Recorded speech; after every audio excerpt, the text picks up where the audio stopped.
man-to-man, one-on-one coverage because the safety rolls to Jefferson's side. This guy's like becoming like a circus act. Like he could do this. Von Rock caught a ball with his thighs. We didn't even talk about that. It was more of with his ass. If he throws a good ball, this is a running, catching touchdown untouched. Right. To become who we want to be as individuals, and at the end of the day, that's how us be a successful offense. Like KP does like these flips after every win. Now I'm like just waiting for him to do his flips. You can tune in anywhere that you guys follow us on social media. Shout out to Jalen Ramsey. He sucks.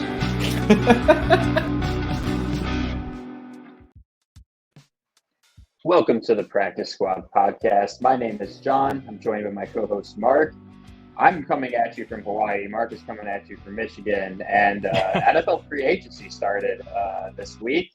Already a lot of interesting things started.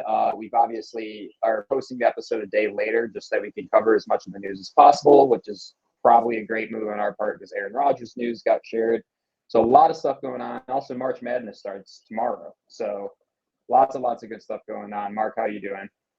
I'm great, man. This is one of the best times of the year because you have NFL free agency going all over the place, right? Teams making their moves, trying to make their team better, trying to make stuff happen before the draft comes up.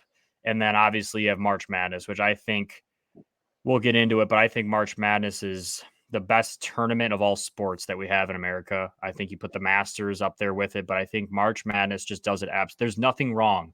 There's no issues with March Madness. It's a perfect tournament. You get upsets. Giant tournament.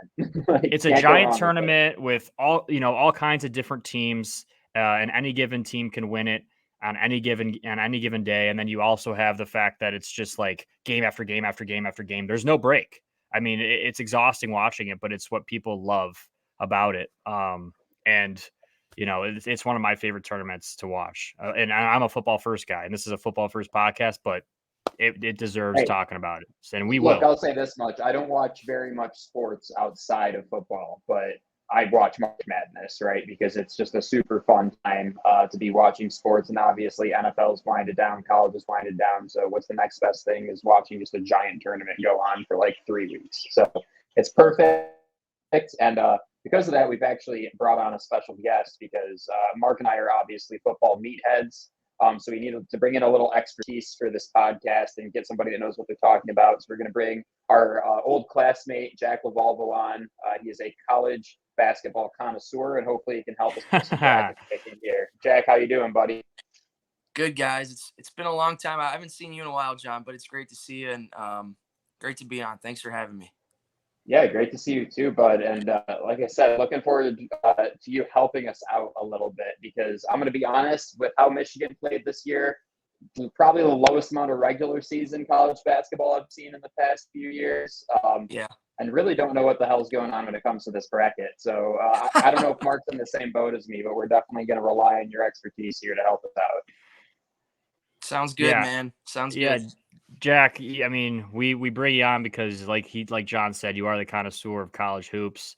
And we're going to get into this bracket, and Jack and I are going to kind of fill out my bracket. He's going to kind of agree, disagree, provide his insight. I've obviously made some posts on our TikTok, YouTube shorts, getting roasted for the most part in the comments, which is nothing new. For me, it seems like that's just what happens anytime we have a TikTok kind of blow up. But John, real quick, can we just acknowledge your backdrop and just say that it's not a green screen because me and Jack have like this, just we're in Michigan, which is like, in our homes, and look at this guy's backdrop. I mean, are you kidding me? That's too good. Maui, Hawaii, baby. The guy literally has whales behind him. Like he got sidetracked in our pre-episode because we were prepping everything out. And I'm like, John, why are you getting all distracted? He goes, dude, there's whales right over here. He's taking pictures of the whales. Every sunrise, like there's just a few, because it's only 2:00 here too, which is nice. Got the whole rest of the day ahead of me basically. But yeah, it's been a good time. Nice to get away from things for a little bit and, make Mark a little bit jealous too while he's, dealing with snow and the Michigan winter. So kind of win-win there. It's unbelievable, really. So I'm going to pull up this empty bracket. I've kind of picked the first few. We'll get into it though. I was just testing it out before we came on. You guys can see the bracket? Yep.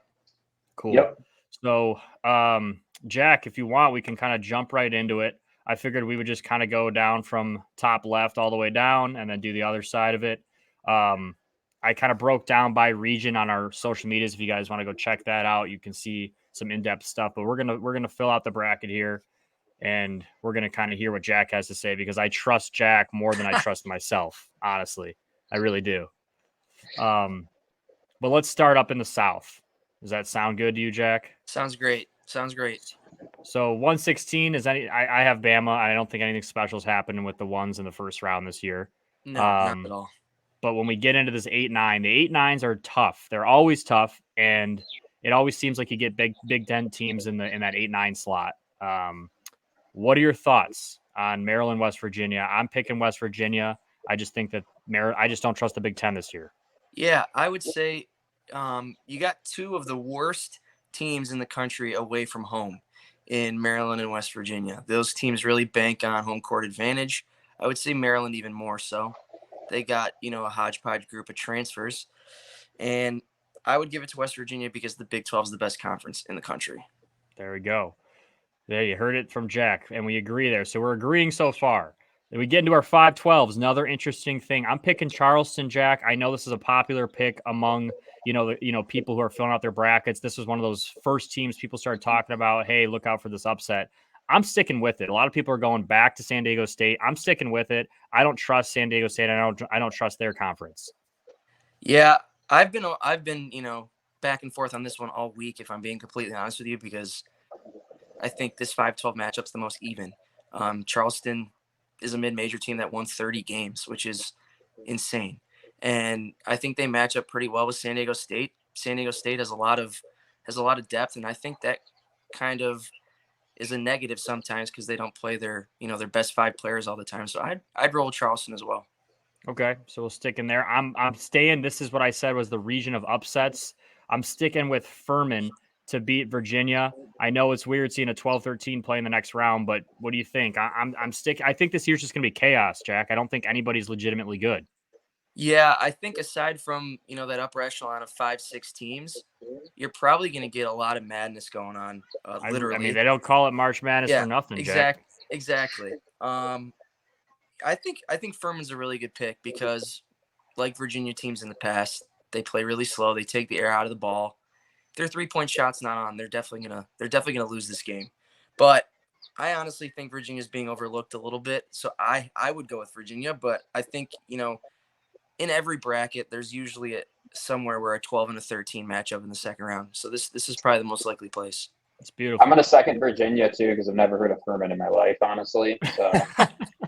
Furman's got a great campus. Hey, I've been there. Those teams you've never heard of are the teams that are dangerous, John. That's true. Okay, we get into Creighton and NC State. The Blue Jays looked pretty good all year. I feel like they're one of those teams that some people were like, they could make a Final Four run, and then the bracket comes out. I don't see them going that far, but I do think that they get it done in round 1.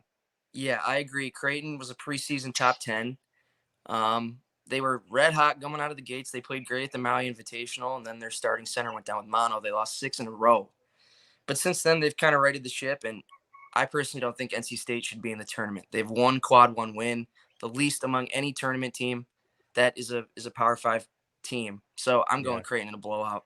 A lot of people thought Rutgers and some other teams should get in, and then Rutgers loses in the first round of the NIT. Yeah. So, you can say whatever you want about that, but the bracket's already made. There's nothing you can do about it now. 314, UCSB is a dangerous team. I talked about their logo is probably the best logo in the bracket this year, and it's hard for me to pick against a logo that's sweet. I'm not going to lie. It just screams upset. It screams like that assassin, sleeper team, but I'm going to stick with the Baylor Bears because I've seen them make runs in the tournament. I know they've had some upset happen in the past as well. Yeah. But I think their guard play is just too explosive for UCSB to handle. Yes, you're right about that. Guards usually win in March, and Baylor has 3 of them. They have a lottery pick, and then they got 2 experienced guys. But if you remember from the 2021 tournament, UCSB was a popular 12-5 upset pick, and they lost within the last 5 seconds. So it's definitely something that could happen here. I would tend to lean towards Baylor in this first-round matchup, though. There we go.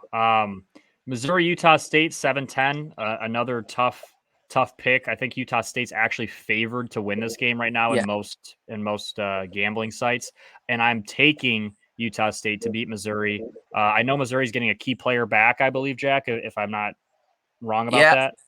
They've had injuries all year, but this one in particular, Isaiah Mosley, he has a potential to become one of the names of the tourney that you're going to remember if they get hot. But this game definitely has some high scoring potential. Utah State shoots the lights out, and Missouri doesn't play much defense. But I mean, I think the Utah State pick's good. I personally think Missouri's better just because they've played a tougher schedule. But I mean, it could go. It's a toss up for a reason. All righty. And then I think Arizona gets it done. I don't think there's much to talk about there. I know Princeton's probably one of the better 15 seeds, but I just think the size that Arizona has is too much. I don't think you're going to see much of a game there. Yeah, Tubelis and Ballo are the best front court in the country. We go down to our East. So that's a look at the first round up in the South. We'll go down to the East. We'll do the whole first round, and then we'll get into the, Sweet 16, Elite 8, etc. Purdue, I think, gets it done. I said, I don't think a one seed's losing there. Zach Edey's going to probably have 40 points in that first one. We get into this 8-9. I think I like Memphis. I like Memphis to beat FAU. Memphis obviously just won their tournament. What are your thoughts on Memphis and FAU? I think FAU is a great team. I think, this past weekend, the popular pick out of their conference was Jelly Walker to make another return to March Madness, but FAU got it done. But, Memphis has some really experienced players in their team. They actually have a 25-year-old starting. So I would roll with experience and take Memphis. Kendrick Davis is definitely a name you're going to want to remember. There we go. Dude's older than us, and he's playing in the tournament. Not bad. Yeah, that COVID year, man. That COVID year, man. This one gets people a little spiced up, Jack, right? Duke, Oral Roberts. A lot of people are talking about Oral Roberts because of, what they did in the past in terms of upsetting teams and making little bits of run here. But Duke is Duke. No Coach K. Duke was up and down all year, but they seem to be peaking at the right time. I am big on Duke, and I'm going to pick Duke to win. I think they're actually going to blow Oral Roberts out. And no pun intended there with blow and Oral Roberts. But I'm picking Duke, and I think Duke makes a run this year, Jack. Mark, I'm right there with you, man. And it scares me, to be completely honest with you, because there's a lot of times where these conference champions win their conference tournament and they run out of steam with this little time break in between. But I think Duke should take care of business against Oral Roberts, no problem. Yeah, and my whole thing too with Duke is I would love to see them make their run because I hate Coach K. I think he's a scumbag, and I think the Duke winning it the year he's gone, the first year he's gone, not to mention on top of how he lost his last game against UNC last year. I mean, what an awesome way to see Coach K go into retirement. I mean, he's one of the most hateable people out there. John, you probably hate Coach K, right? Yeah, I mean, I didn't really know how I felt about, that entire run. I would say I was so tired of just the speeches and the hype around it. Like every single, it's his last season, last time. Look at what a great guy he is with his 30-minute speeches, making the entire thing about himself after the game. Yeah. So, yeah, I don't really know or care much about Duke for this run, but now that he's gone, I guess they're a little easier to root for sure.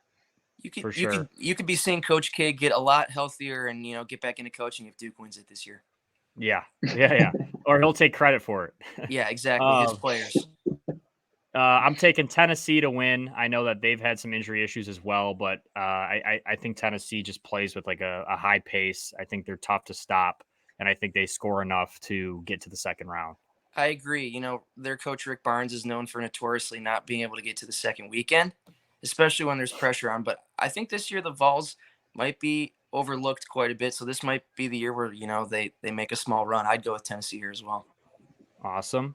Our 6-11 game, Kentucky Providence, we got a little revenge rivalry going on, a little cool storyline. One of their best players on Providence was a Kentucky Wildcat last year, transferred to Providence. We saw that happen like with Foster Loyer, Davidson, and Michigan State last year. Loyer wasn't able to get it done, but they gave State quite the scare. I think Providence gets it done this year. I like the revenge game. I don't like Calipari. I don't like Kentucky. I like to see the kid who left go back and beat his former team. You can't tell me that the people making these brackets don't do this on purpose. Because they have to.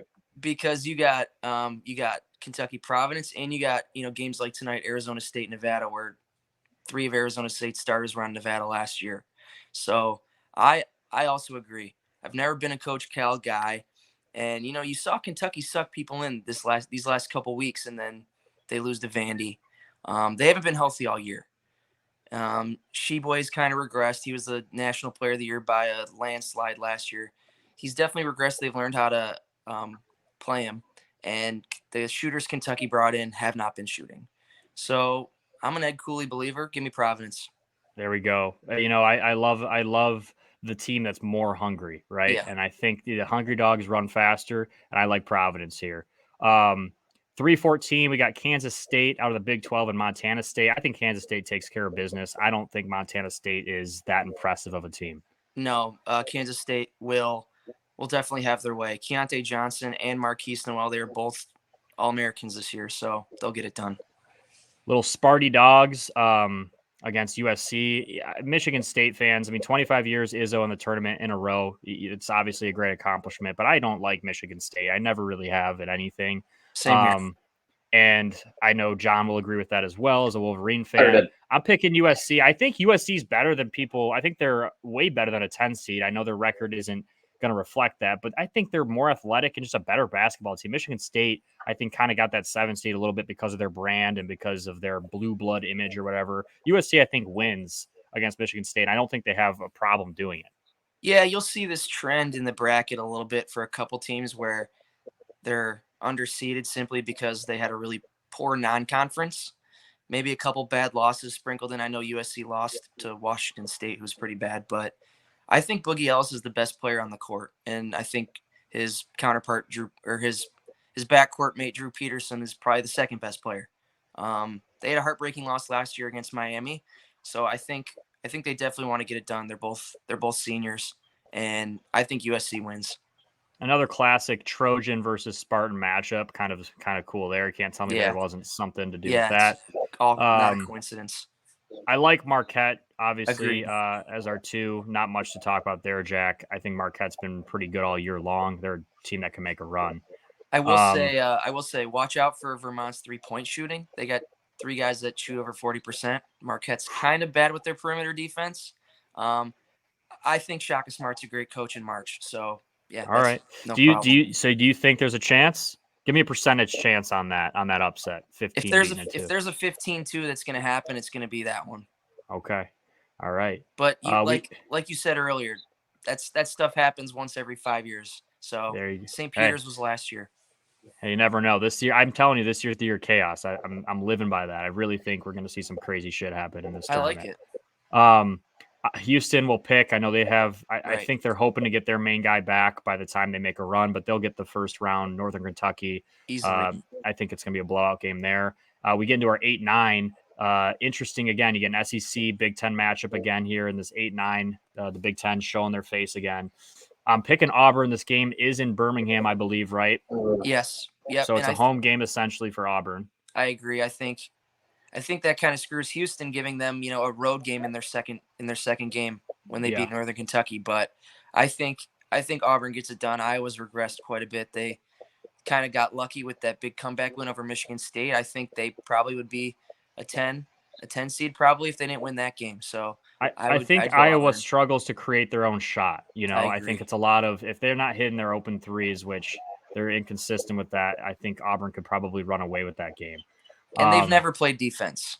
Yeah, so. And Auburn's more athletic, across the board, I think. A little bit of the Miami Drake, another 5-12 that's starting to stir up some debate. I'm going to pick Miami. I know they lost one of their key guys. Miami's been good all year long. I know they had a slow patch kind of in the middle, but they're a dangerous team, I think, when they're clicking. And I know I've heard a lot of good things about Drake here. Yes. But I don't know. I don't know. What do you think here? Well, Drake's starting lineup is actually, the average age is older than 5 starting lineups in the NBA.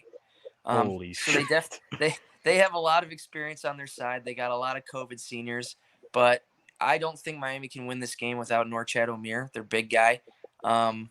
He averages over 10 rebounds a game. He's definitely their best big guy, but he's also 6'8". So they're going to be playing small ball out there.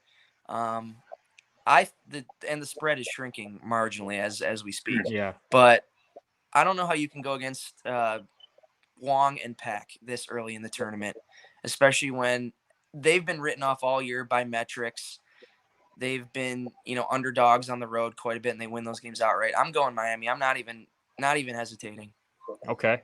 I like to see that. Jersey Drake going down. I'm sure Drake will probably bet on himself in this game, and that's a guarantee that the other team will win. Yeah, I think it's cool. I'm going, listen, this is a big one for me. This is kind of my team. This is my sleeper team. It's Kent State. The Golden Flash is out of the MAC conference. They're beating Indiana. Sincere Carey, I think, is one of my favorite players to watch. He's got a name built for March. I think he's going to have a scoring, similar. I think he's going to play close to like how Kemba Walker played in his tournament. Obviously, I don't think they go as far as UConn did that year, but I do think Kent State wins 2 games in this year's tournament. They beat Indiana. They don't have a great answer to the guard Indiana's size, but I just think Kent State's going to outscore them and play good defense around the interior of Indiana. And unless they have just a freak game inside and score 40 points in the paint from 1 or 2 guys, I think Kent State gets the job done. Yeah, I mean, it's a given that Trace Jackson Davis is going to get his. He's a first-team All-American. TJD's a stud. Yeah, he's a great player. But, I mean, if you remember last year, Indiana was hot coming into the tournament, and everyone picked them to beat St. Mary's, and St. Mary's beat them by 30, I think. I promise all the viewers, Mark and I will disagree more as this bracket goes on, but I'm also going Kent State. There we go. It's almost weird that we're agreeing on everything, Jack. We normally disagree on everything. I could be concerned, but I'm not. Yeah, I feel good. I feel this is just making me feel great, honestly, about my picks. I'm taking Iowa State. Pitt played last night. They actually looked pretty impressive. They beat Mississippi State to get into the actual tourney. Okay, in one of the first 4 games. I like Iowa State. I'm getting a lot of hate on TikTok about Iowa State and their inability to score. But I like Iowa State. I like the passion they play with. I've watched a few of their games. They played in the Big 12, obviously a tougher conference than the ACC was this year. I'm picking the Cyclones to get it done against Pitt, even though Pitt just looked pretty good last night. Yeah, I'm gonna go to the other side and take Pitt. They match up really well with Iowa State. They shoot the 3 ball really well, and Iowa State struggles to score. But there's always a team that goes through this play-in that makes it to the second weekend, and I think Pitt will be that team. That's one of those ones I'm shaky on, and I'm even considering switching it right now. But one thing about me is once I've made that first pick, I absolutely hate switching it because if I switch it and I'm wrong, I hate myself. Yeah. So I'd rather almost just see Pitt win and just be wrong about it, and instead of watch Iowa State win. Okay, so there's a lot of debate on how you pronounce Xavier or Xavier on I'm just getting roasted for how I said Xavier. I would say it's Xavier, but it's same thing. It means the same. It doesn't matter. It's not the first time Mark and I have been roasted for how we pronounce it. Dude, I got roasted for how I say especially too. Like especially. Yeah, especially. Like I don't know. Like they were like, why? I don't know. Whatever. I get roasted. Johnson roasted on how he says the Falcons. He says you say the Falcons. Yeah, I said the Bengals. Whatever, dude. Bengals, Falcons. Whatever you want to say. Xavier. I'm picking the team that starts with X. Okay, the 3 seed. I'm picking them. They're beating Kennesaw State, and I could see them making a run this year. Yeah, Sean Miller's back in the tournament, and he's a scumbag. He's got some good offensive weapons, but he's a scumbag. The scumbags get all the jobs, man. Will Wade just got hired again. I'm convinced if you're a good coach, there's nothing that you can do that you won't end up landing somewhere else. Chris Beard was out of work for 2 months. I mean, Rick Pitino, Calipari, Bob Knight, when he was hitting and choking players, stayed at Indiana for like 4 or 5 years longer than he should have. I mean, he was literally – it's insane. If you win games – I got a lot of Indiana fans, and they still say Bob Knight is like God to them. So yeah, they're delusional. I mean, if you win games, you're basically untouchable as a coach. It seems like. Yeah. But yeah, whatever. Maybe Sean Miller will sweat through his suit. I know he doesn't wear those shirt and tie anymore, but that was hilarious to watch him sweat through his shirt. I mean, if you've watched Kentucky, Calipari sweats through those fleece quarter zips. So Sean Miller's right there with him. Yeah. I mean, I think coaches should just wear wife beaters and just avoid the whole sweat problem.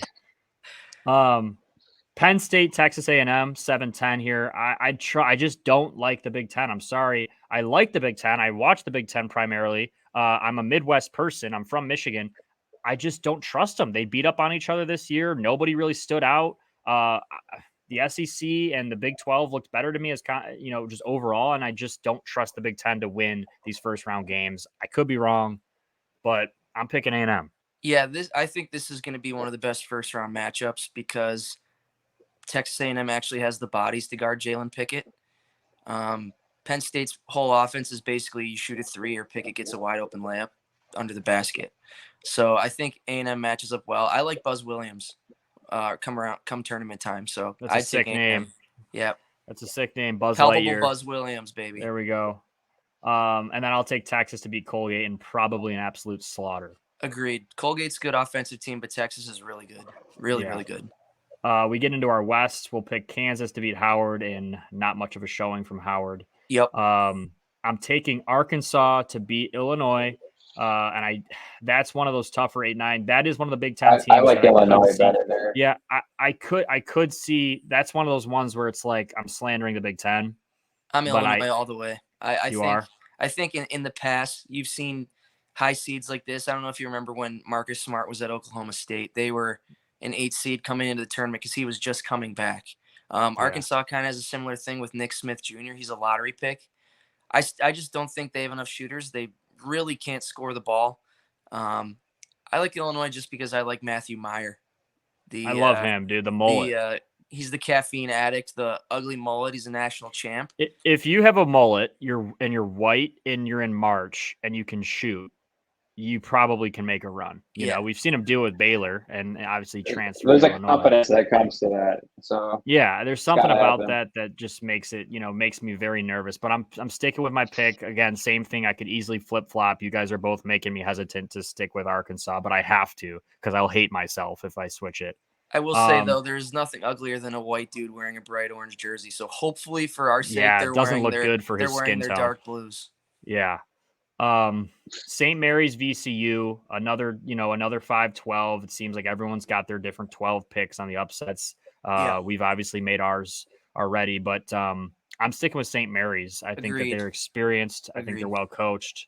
VCU, I think is one of those teams it's coming on late, but I think they're too late to the party. I don't think they have enough to get it done. Yeah, VCU's got a couple Michigan transfers on their team, and if it's anything like Michigan's team, those guys won't play well in March. So if they couldn't play on Michigan, and Michigan's not even in the tournament. Yeah, give me the Gales. Yep, give me the Gales. Give us the Gales. Little Rick Pitino, we talked about him a second ago, taking on Hurley and the Huskies. I like UConn. I think UConn's a dangerous team that can make a run. We're looking at even maybe a Final Four run. We'll see as we continue this bracket. But I like UConn to beat Iona. I think Pitino's probably halfway out the door, right? Yeah, I could see Pitino going to St. John's here as soon as the clock hits 0. So yeah, going UConn, which is going to be sooner than later because I think ass out of the first round for Iona. We got you like to talk about the 11th seed, right? Making some stuff happen in one of those first 4 games. Yeah, exactly. This is my first 4. I think Arizona State beats Nevada. Even if Nevada beats Arizona State, I like the winner of this game to beat TCU in an upset and advance to the next round. I'm definitely disagreeing with that.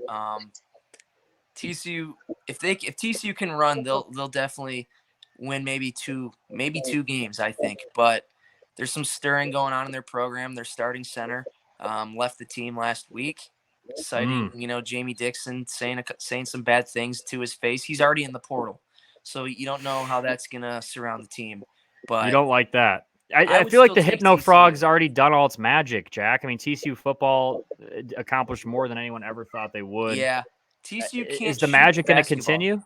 TCU can't shoot the basketball, but I like Mike Miles. Okay. I'll take them at least in the first round. I don't think Nevada's any good, and I hate Bobby Hurley. Okay. Yeah, I love watching his facial expressions the entire game. I'm taking the Zags to beat Grand Canyon in a blowout.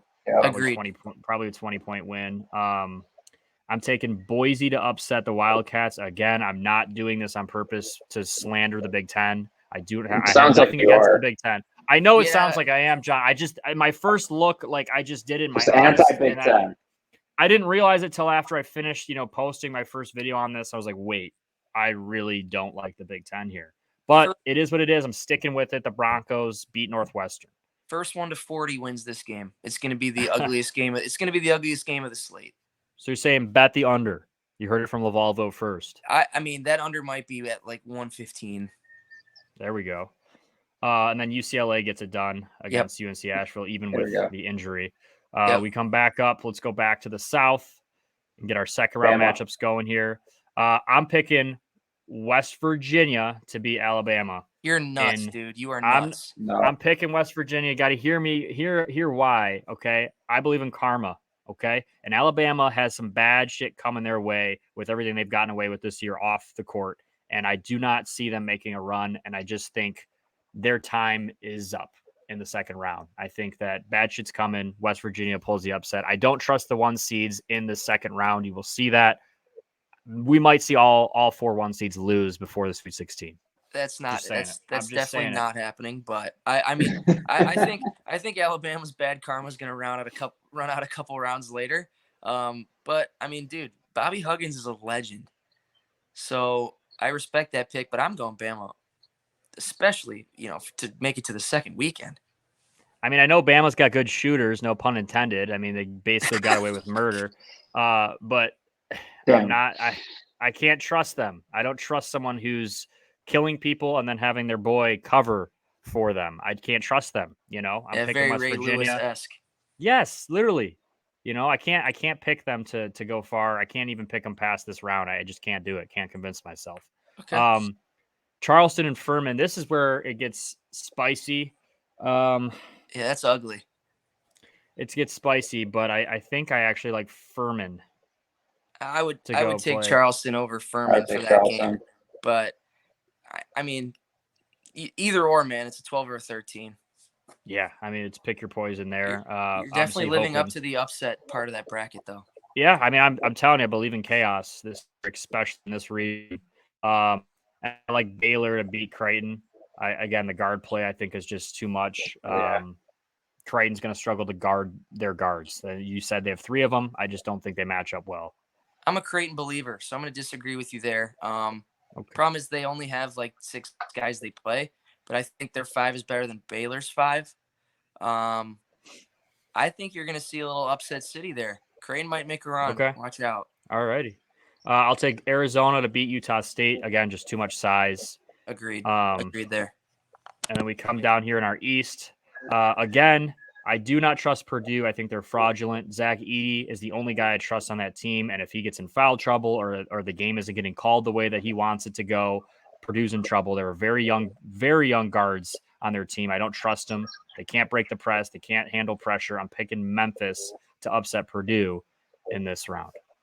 That's bold, Mark. I would take Purdue, but I mean, freshman guards don't really fare well in March, and Purdue's got 2 of them. So you could definitely see an upset there. Yep. And then I know I'm picking the Dukies, 5-seed Duke to beat 4-seed Tennessee.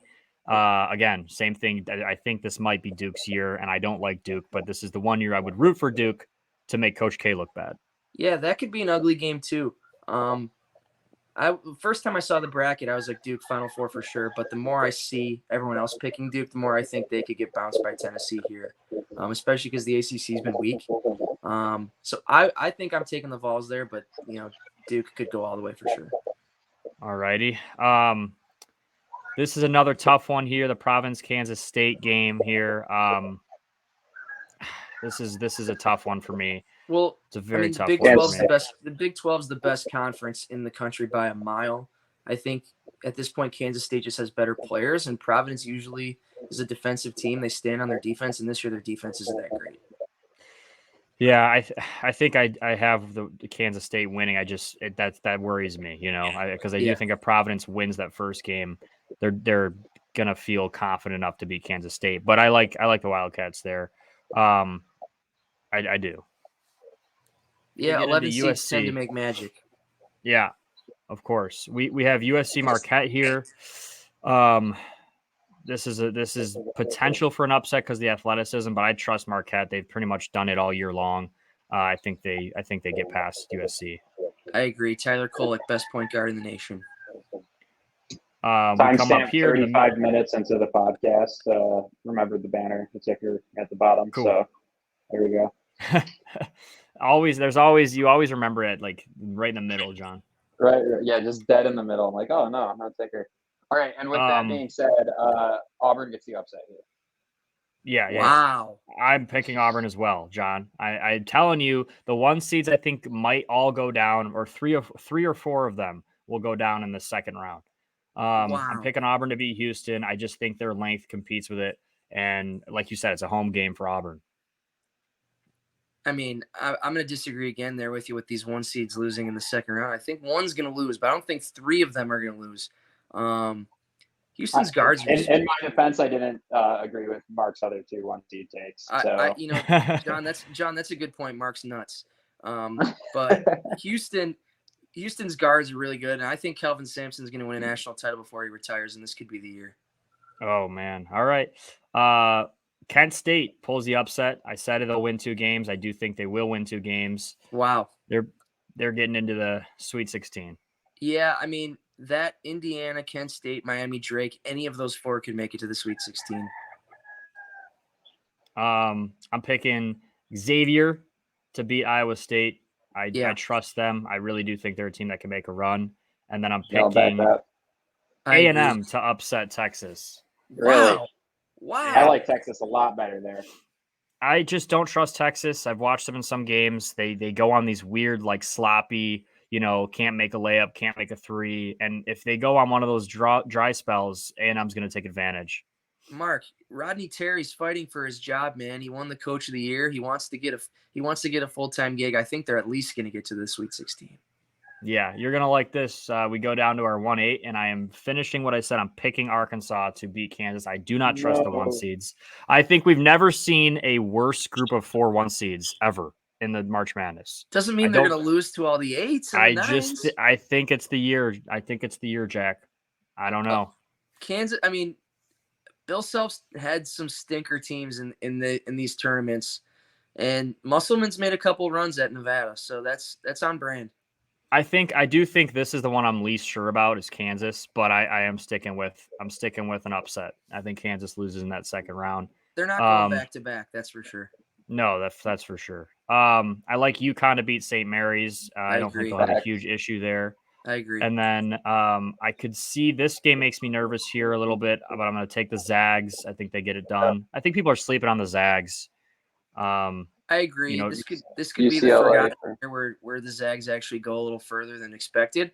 I actually have TCU beating Gonzaga in the round of 32. So, but yeah, I just something about Drew Timme and his facial hair in March. Like I think that they're destined to make a run. Yeah, nobody's saying their name this year.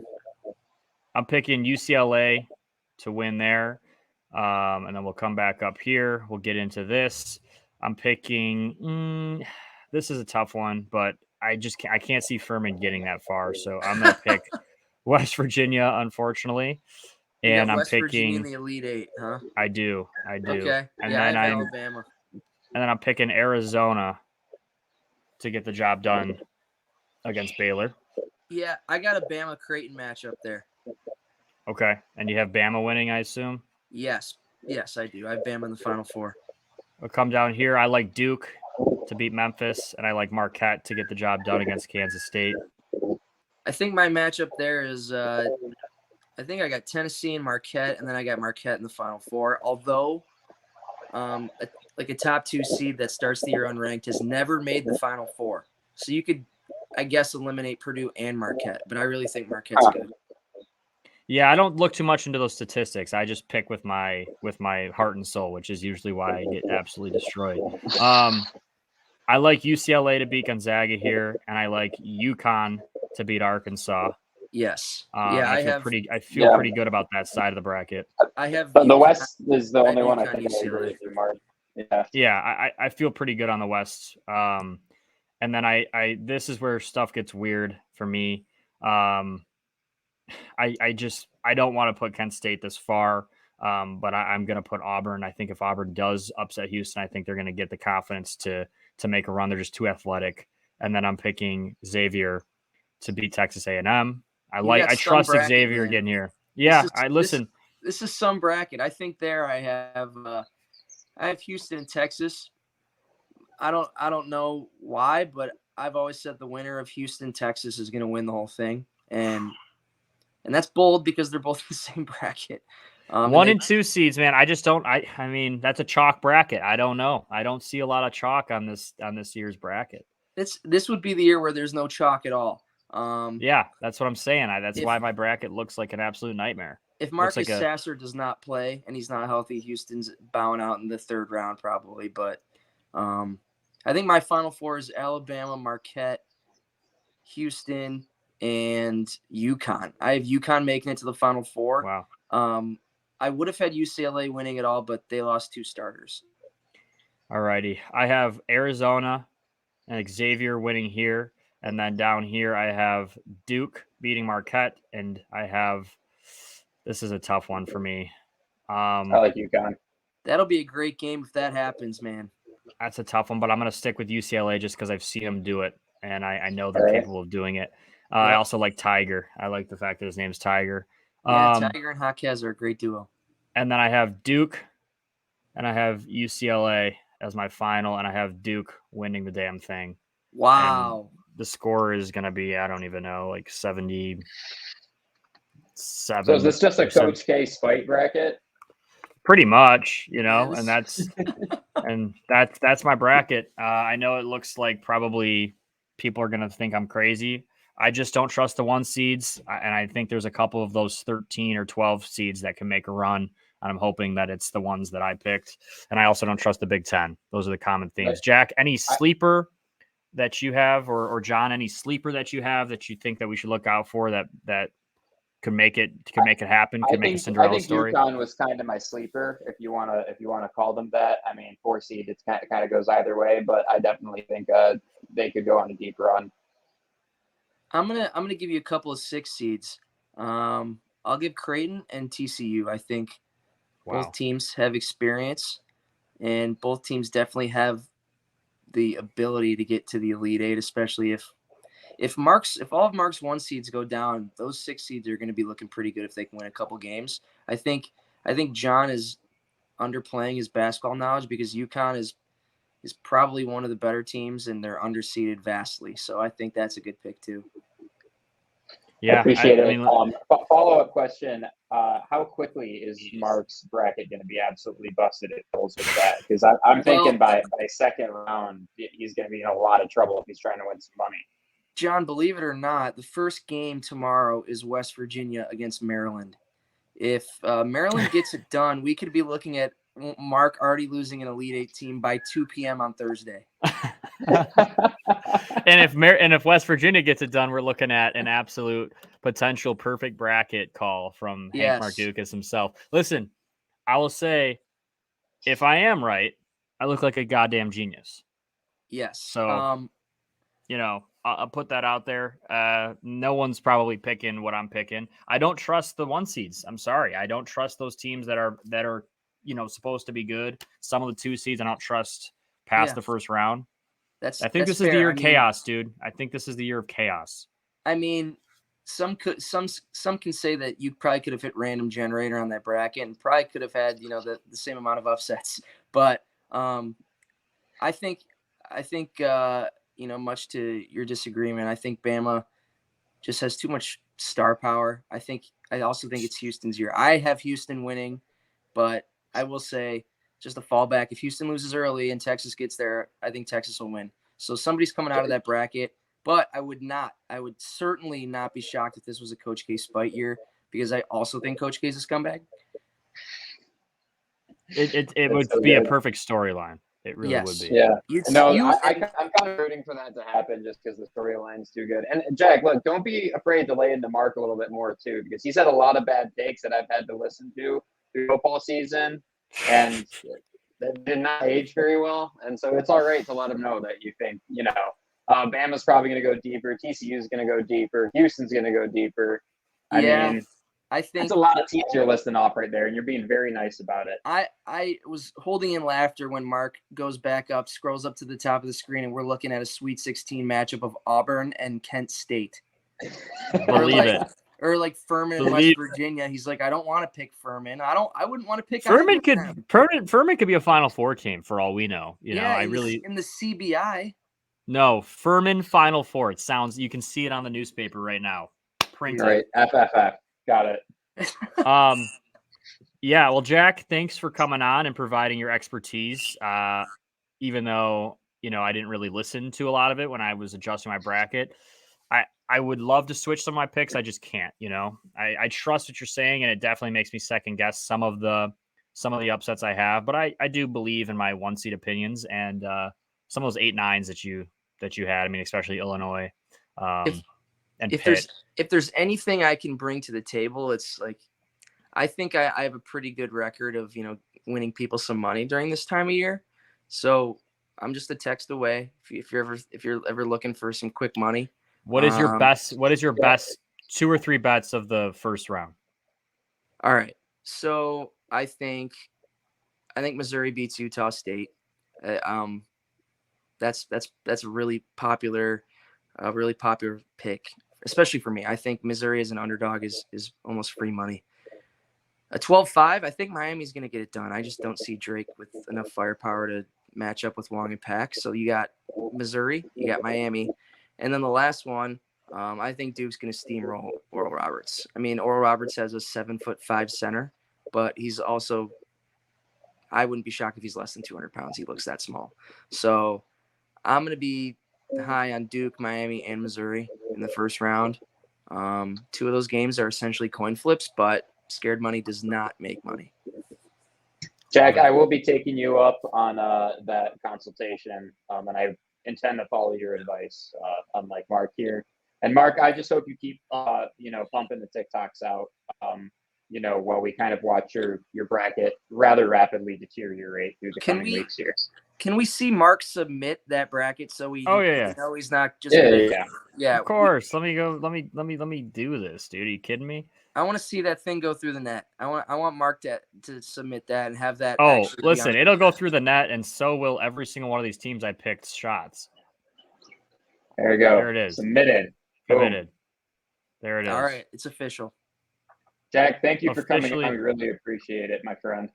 Yeah, man, it was great catching up with you guys. Love talking ball. Absolutely. Thanks, Jack. See you, buddy. See ya. Yeah, he made me look like an idiot, probably. I'm not going to lie. I did underplay how much college ball I've been watching. I haven't been watching a lot still, but a couple of those made me cringe. The TCU move, I mean. I just think the Horned Frogs, you heard Jack say there's some drama going on within the team. That's a bad time to have an issue. And I just, I don't know. I think the Horned Frogs. Hey, sometimes the adversity, right, that can be very motivating as well. So we'll see what happens when it comes to that. All right. So moving on from that, we also have a lot to cover as far as NFL free agency goes. First things first, Jimmy G is now a Las Vegas Raider. I think that's really interesting because of the fact that, statistically speaking, I think he's a very similar quarterback to Derek Carr. A little more handsome than Derek Carr, but wins more games.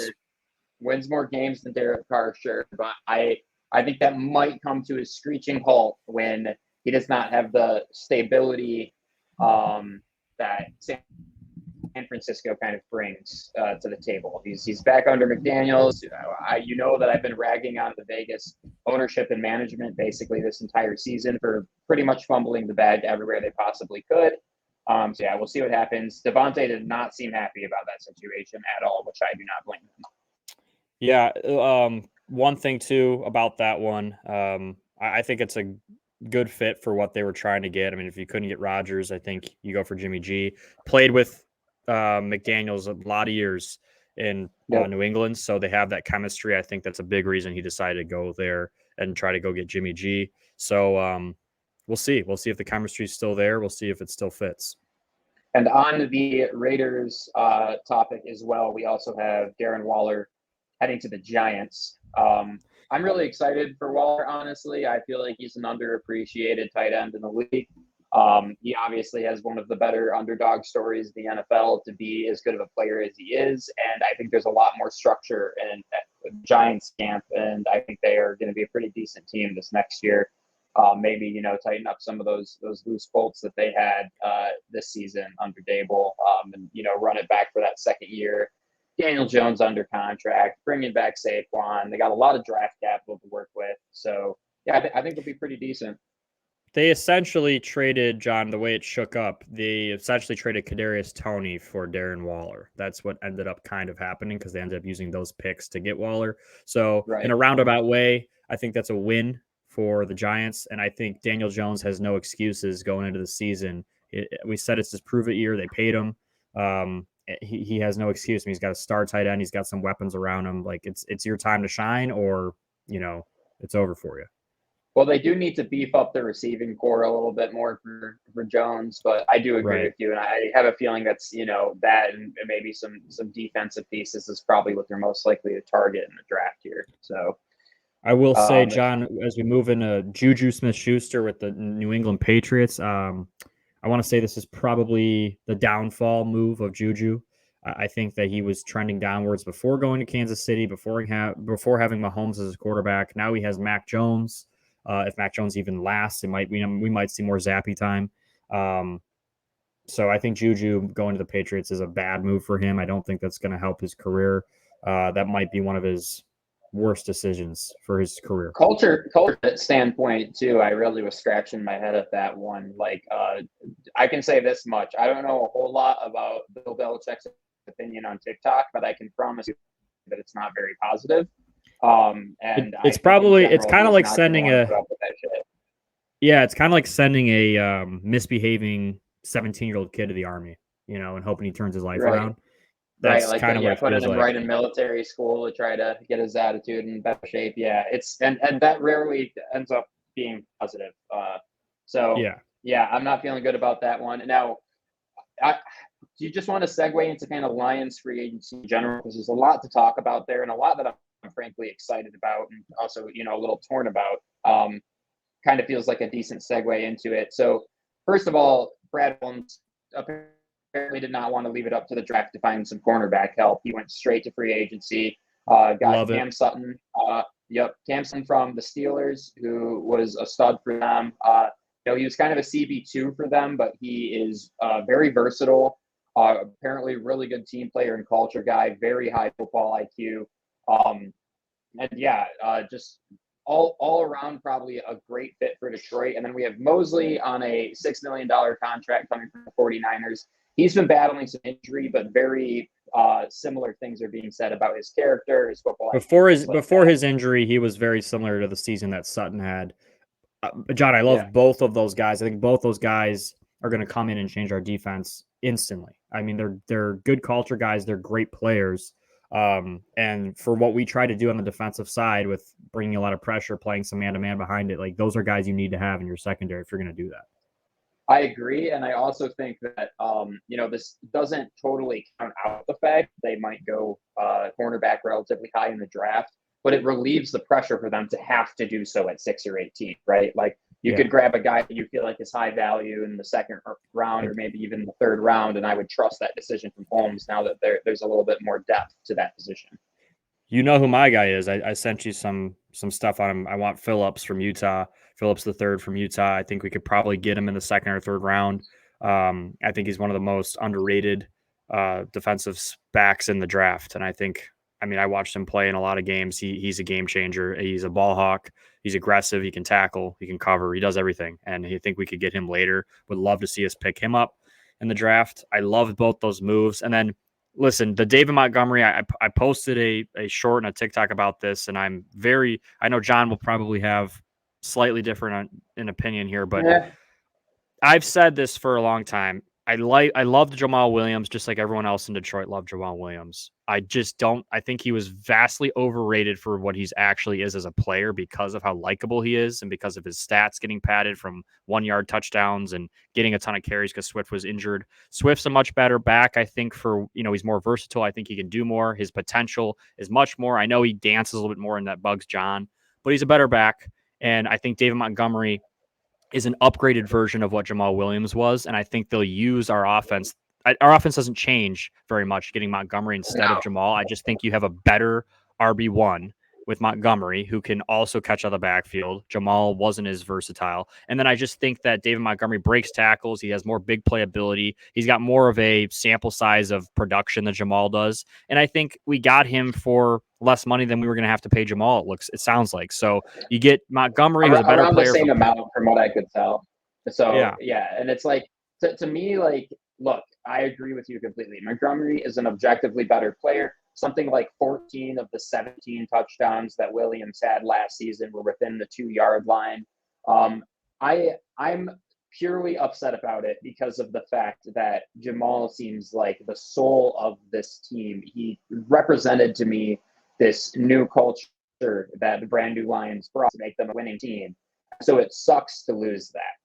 However, I do agree with you that Montgomery is objectively a better player. And if you're going to pay both players around the same contract based off of what Williams got in the Saints, it would have been kind of ballpark the same contract.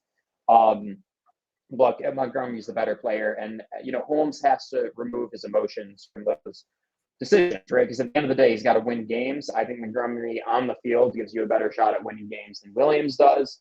And selfishly, Jamal Williams is now a Saint. So he's going to my second favorite team. I'm personally not that sad about it because of that alone. That actually really made me smile when I read that headline this morning that he's going somewhere where I'm still going to be watching him every week. So that made me happy. You wake your ass up in paradise, roll over, check your phone. Oh, Jamal Williams is a Saint. So I guess him leaving Detroit and going to my second favorite team isn't the worst thing in the world. Yeah, exactly. I definitely wasn't too mad about it. And then, just quickly tying a bow on Lions free agency moves, bringing back a lot of guys, too. They brought back Kaminsky. They brought back Bugs. And then the more controversial one is they brought back Anzalone. And look, to me, I think he's worth $6 million a year on a 3-year contract because he is, yes, not a very high ceiling player, but he also has a very high floor. I think the past 2 years, he's not only shown growth and improvement, but I think he's not the reason for defensive breakdowns. He's just slow. You get good corners with high football IQs behind that. You get Malcolm Rodriguez on year 2. I just think that's a reliable pick. He doesn't have injury issues or a history of them, rather. Like, I thought that was safe, and it seems like the coaches absolutely love him. They wanted to keep him around. I personally like that pick. I know a lot of Lions fans were pissed about it, but that's my take on it. I don't love it. I think we still draft a linebacker somewhere. We need someone in the middle that can run side to side better than Anzalone does. In today's game, the way that it's adjusted to beat teams in the playoffs that have some athletic running backs and have dynamic quarterbacks, you're going to have a linebacker that's more athletic than Anzalone. I'm sorry. So we got to find a guy in the draft who can hopefully steal his spot over time. But he's a good leader. He's a good guy to have around. He's good inside the gaps. I mean, if you run right at him, him and Rodrigo typically get the ball down. But if you go side to side and you provide some speed and some lateral movements, he might struggle. But right. And maybe that's what we look to address in the draft. Like you said, I do agree that's our weak spot with our linebackers. We got guys that can fill gaps just fine, that are rock solid there. Let's try to get a guy with a little bit more versatility. Maybe can, drop into coverage when needed and things like that. So, yeah. And I'll say this, John, with, moving on from the Lions, I think that they've had the second best free agency with Brad Holmes and what they've done so far this year. I think they're the second. They've had the second best improvements, I would say, with free agency alone so far. I would say the number one team, which we'll go into, is Miami.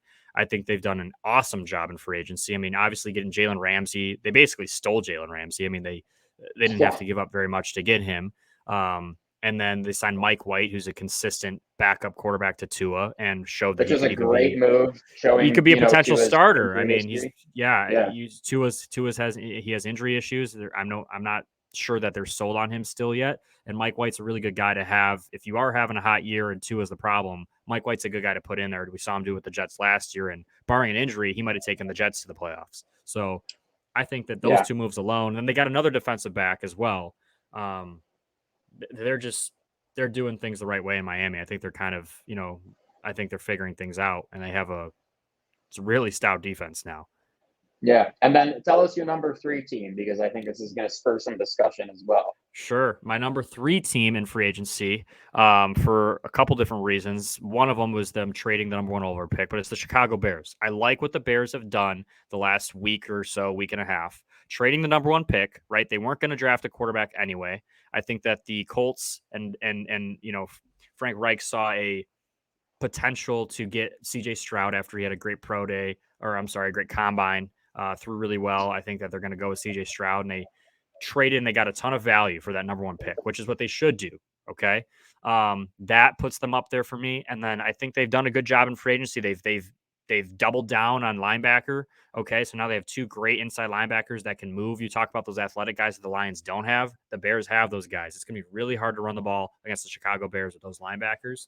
And then obviously you have DJ Moore in that trade to kind of go along with what you're building around Justin Fields. I know you lose David Montgomery, but they're clearly building the receivers. And I think they also have put themselves in positions to draft JSN out of Ohio State with the 9th pick. I think he'll be there. I think they'll draft him. He was teammates with Justin Fields.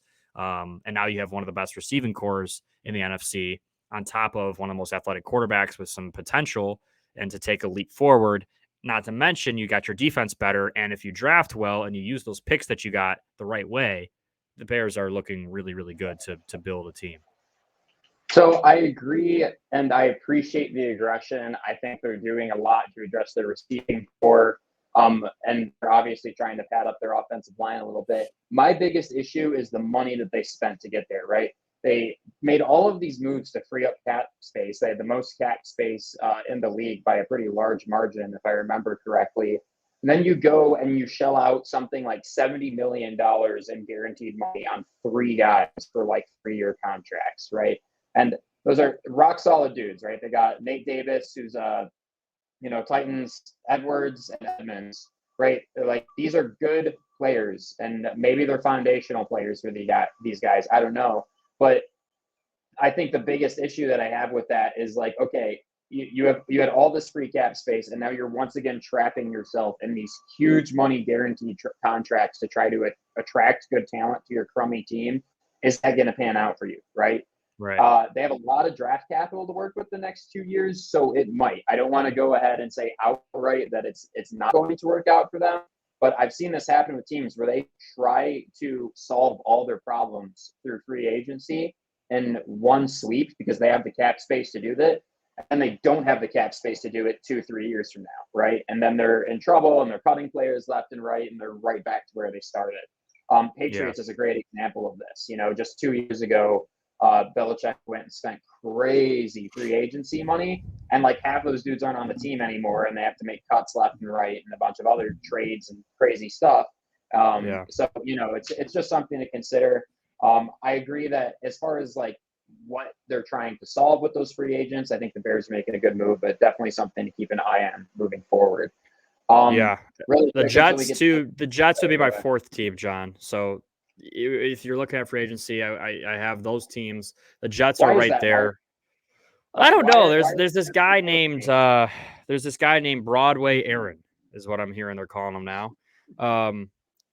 They lived by Broadway Joe Namath that was basically the last great quarterback the Jets have ever had, and they just pulled in another number 12 who looks pretty damn good at the quarterback position, and it's not officially official yet, I don't think, but it seems like it's going to happen, and they got Alan Lazard to come with them. I think they're looking at some other guys to come along with Rodgers. Maybe Odell. We'll see. Maybe Odell. I know they were looking at Randall Cobb. I mean, you think about the weapons. I mean, we've had Tyler Conklin on the show.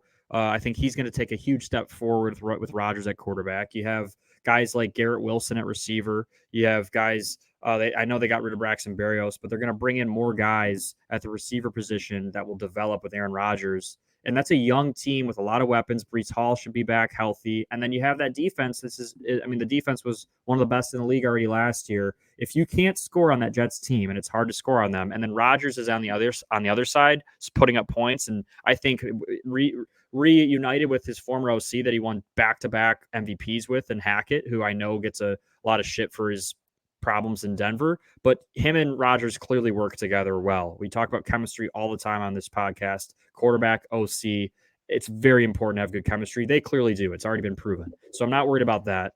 I think it's going to be a smooth transition. It's scary, man. I seriously think and Rodgers basically said, by the way, that the only thing that's got to get worked out is compensation for his contract between the two teams. But you talk about Conklin, you got Wilson, you got Brees Hall back. You're bringing back Lazard, who's probably one of the best blocking wide receivers in the league. Maybe you get Odell out of the situation. Moore may or may not get traded. In general, this is a powerhouse of an offense with a really good offensive line, and now you're putting one of the best quarterbacks in the league behind it. I don't know. I think the Jets are instant contenders with that move. I think so too, dude. And they've been a tough division. Miami obviously better efficiency as well. The Bills are still the Bills. New England's going to struggle. I poor New England, honestly. That division, all of a sudden, from 20 years of Tom Brady just cakewalking that division, all of a sudden they're the underdog. They're probably the fourth picked team in that division to come out of that. If Rodgers goes to the Jets, I think, it's really difficult to say who's going to come out of that division because, the Bills are going to run it back just fine. I think Miami got better this offseason and the Jets will obviously get better. So it's going to be really interesting going into the season who's going to come out of that division. Yeah, another superstar quarterback signing to Tampa Bay, Baker Mayfield, who, he did just enough, it seems like, with his little stint with LA to earn another opportunity with another team. That's kind of how it goes. He showed that comeback win on Thursday night was that he still had that dog in him, that underrated walk-on mentality, which is why I'll always root for Baker Mayfield, to be honest with you. And going to Tampa Bay is a good move. They're going to be kind of in a rebuild, it seems like. And how do you replace Tom Brady? Well, I think you go get Baker Mayfield. I think that's the best way to replace Tom Brady. The GOAT, and you get the second coming of the GOAT. Yeah, the second coming of Tom Brady and Baker Mayfield, for sure. Yeah, that just sounds right. It sounds about right. And then I think the other notable thing that I just want to talk about before we kind of wrap up here is a couple big things happened with Dallas. One, I think they might have made a move that makes them the best defense in the league next year, which is getting Gilmore, who had an outstanding season to Dallas. Him and Diggs as your cornerbacks, that's terrifying. Not to mention you got Parsons and all those other dogs on that team. And then they also cut Ezekiel Elliott, which I think, based off of how things were going with Pollard and how expensive Zeke's contract was, we all kind of saw that coming. I thought they were going to maybe go one more year with Zeke, but nope. And he actually, it sounds like, might end up in Tampa, which is interesting. My favorite fun fact about that situation is the last play that Ezekiel Elliott played as a Dallas Cowboy was at center getting pancaked. So sorry, Zeke. Hey, we'll always remember the good. We'll always remember the good and the bad of Zeke. He had a great run with Dallas. I think he'll go elsewhere and probably get overpaid by somebody and he'll just never be the same Zeke that we saw in his early years in Dallas. But yeah, I think getting Gilmore is a great move. It makes that defense even more dangerous because now you have a true cover guy. You have a guy like Diggs who can create turnovers and he'll take risks and can pretty much run with any receiver that they have. And then you put Micah Parsons and their ability to get pressure on the quarterback with the secondary behind it. A lot of turnovers will be created this year by the Dallas Cowboys, and that helps your offense out a lot. And then Pollard's time. His time RB1. I'm very curious to see how they draft with that situation. Hopkins is still floating out there. DJ Chark has not been re-signed. I'm trying to OBJ is still out there too. I know he's out there. I could see him with the Dallas Star. List of running backs, and not bad running backs either. So Eckler wants to be. You saw Eckler's on the trade block, right? There's some teams pursuing Austin Eckler, who that changes your team right away. I think that's a big one for sure. And then John, one of the last things we want to cover here, kind of draft, kind of college football. Jalen Carter, you want to talk about why?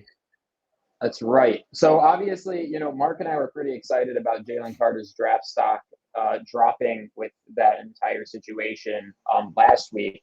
But then Georgia's pro day was today, and he came in an additional 10 pounds heavier than he was at the combine.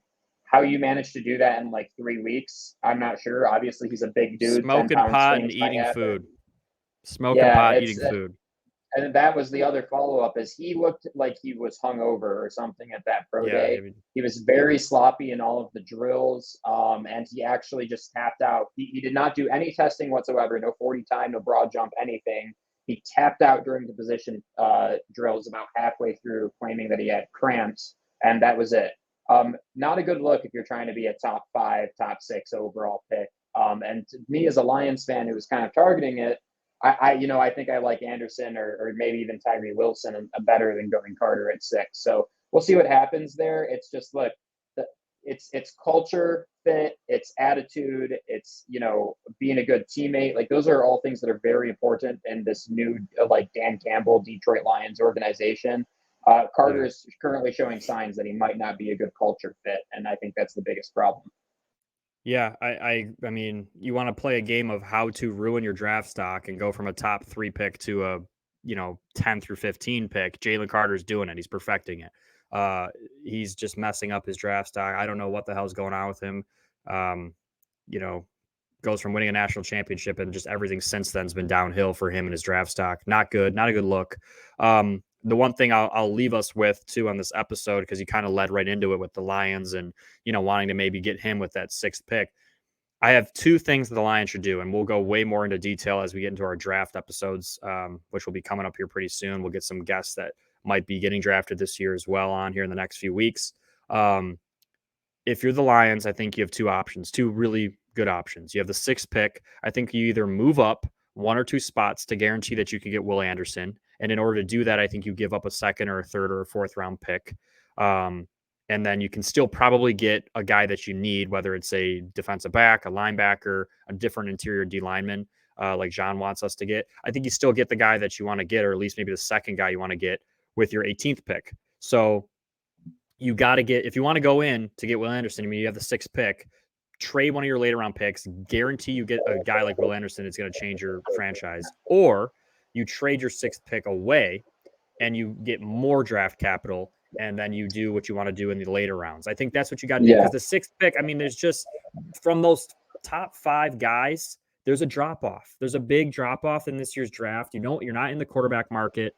You don't really need receivers. There's a lot of receivers that you could get with that 6th pick, but you don't really need that, right? You could probably get a really good, solid receiver in the 2nd, 3rd round, a good corner in the 2nd, 3rd round, a really good interior defensive lineman with that 1st pick and the 18th overall pick.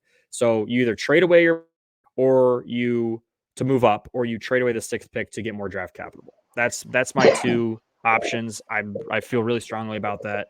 I think that we could see one of those 2 things happen. Yeah, and look, I think Holmes has shown that he's not a baby, right? Like if he sees a player, he's making moves. He will find a way to make the moves to get there. If he truly sees in Will Anderson what a lot of people see in Will Anderson, I think he will make it happen. I think he'll probably go to the Cardinals and say, hey, can we get you to trade down? We'll give you a 2nd for it, whatever. So I definitely am not ruling that out. And I think the best part about us figuring out this corner situation is we really can just draft best player available. Who does Brad Holmes like the most out of, where whoever's available, in the draft, and just run that back, have depth in good places, put our rookies in good spots to develop. I mean, it's a really good situation. I'm excited to be a Lions fan, and really excited for this draft. Excited to, get some mock drafts going and stuff like that in the coming weeks. A lot of exciting stuff coming up. I mean, when was the last time the Lions were getting free agents willingly wanting to come here and not having to overpay them? It just, everything's lining up for Detroit. Free agency's been nuts. We're going to have more updates probably coming the next couple days here. We got draft stuff coming. We have some awesome guests coming on here pretty soon. We got March Madness. We'll keep updates going in every week's episodes of March as that tournament goes. Check out our social media. It's on the bottom. John did add it halfway through the episode, but check us out. TikTok, YouTube Shorts, Instagram, Twitter. Crossed a million total views on all of our platforms this past week. So huge thank you to anybody checking us out.